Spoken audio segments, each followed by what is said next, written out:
এই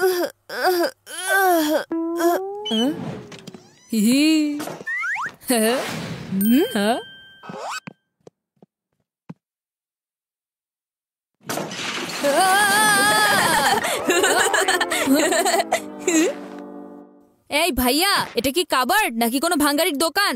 আগে তুমি এটা বলো, তোমার সব জিনিসগুলো আমার রুমের অংশে কেন পড়ে আছে? হ্যাঁ, এটা হলো আমার এরিয়া, কোনো ডাস্টবিন না, বুঝলে? হ্যাঁ, এই নাও।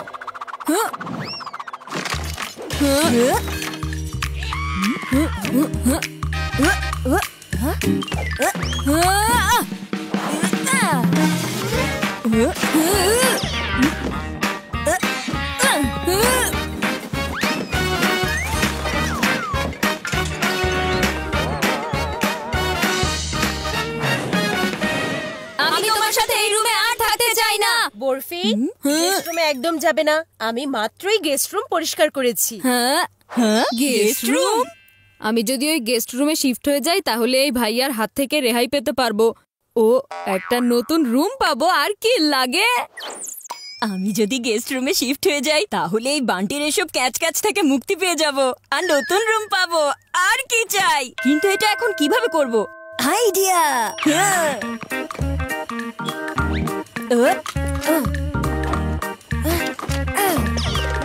ভাইয়া আমার জিনিসগুলো তুলে জায়গা মতো রাখছে। ওর মাথা ঠিক আছে তো? হ্যাঁ,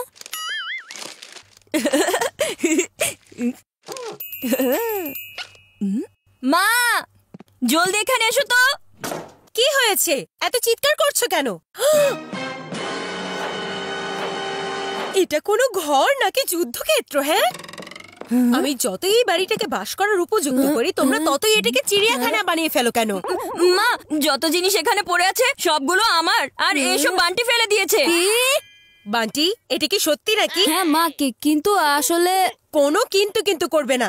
যেহেতু তুমি এসব ফেলেছো তাই তুমি এগুলো গুছিয়ে রাখবে, ঠিক আছে? কিন্তু মা, এই রুম ঠিকঠাক হতে অনেক সময় লাগবে, আর আমার এক্সামের জন্য প্রস্তুতি নিতে হবে। তুমি যদি বলো তাহলে আমি এখন গেস্ট রুমে শিফট হয়ে যাব। ঠিক আছে, তুমি তাহলে শিফট হয়ে যাও। ইয়েস, 6 মেরে দিয়েছি। কিন্তু শুধু ততক্ষণ যতক্ষণ না বান্টি এই রুম গুছিয়ে না ফেলে। তার মানে শুধু আজকের দিনটাই, বুঝেছো? Oh no! শোনো বান্টি, তুমি ভুলে গেছো আমি হচ্ছি বড় ভাই। এত লাফালাফি করো না, শুধুমাত্র একদিনের জন্য গেস্ট রুম পেয়েছো। আরে চিন্তা করো না। ওয়াও,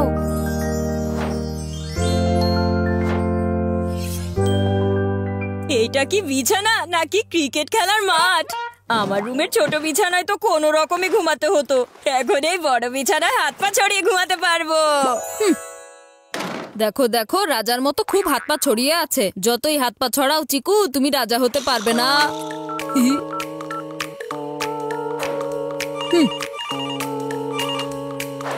হ্যালো, আমি চিকুর বন্ধু বলছি। চিকু আছে নাকি? বাচ্চারা এত বড় হয়ে গেছে যে ওদের ফোন আসা শুরু হয়ে গেছে। কিছুই বুঝলাম না। এই চিকু, তোমার ফোন এসেছে? এ কি আজব তো, মোবাইলের বদলে এই ল্যান্ডলাইনে আমাকে আবার কে ফোন করেছে? গিয়ে দেখি তো।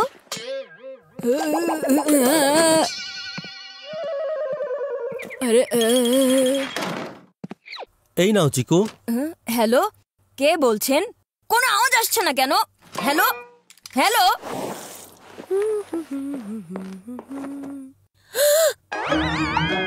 এসব এখানে কেন?